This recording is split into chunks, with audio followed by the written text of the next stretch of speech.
Hello viewers, আসসালামু আলাইকুম। Welcome to my channel. আজকে আমরা দেখব ডাল ভর্তার রেসিপি।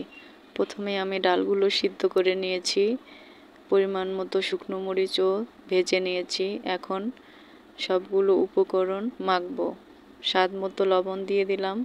শুকনো মরিচগুলো ভালোভাবে মেখে নিব।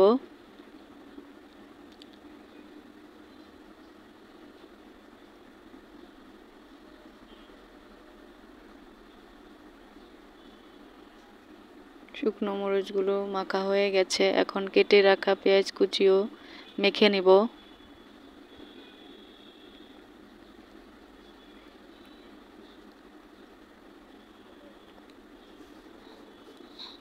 ধনেপাতা কুচি দিয়ে দিলাম। ধনেপাতা কুচিও ভালো করে মেখে নিব।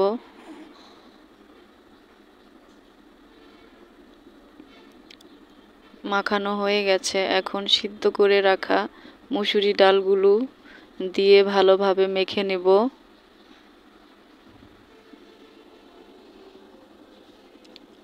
এভাবে আপনারা বাসায় ভর্তা বানিয়ে খেতে পারেন। মুসুরি ডালের ভর্তাটা খুব মজা হয়। সবগুলো ভালোভাবে মেখে নিব। সয়াবিন তেলও দিয়ে দিলাম। মরিচের সাথে যে সয়াবিন তেলটা ছিল সেটাই দিয়েছি।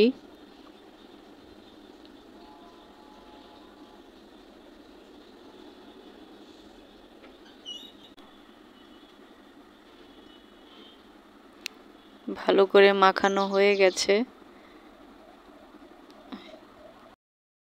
গেছে ডাল ভর্তার রেসিপি।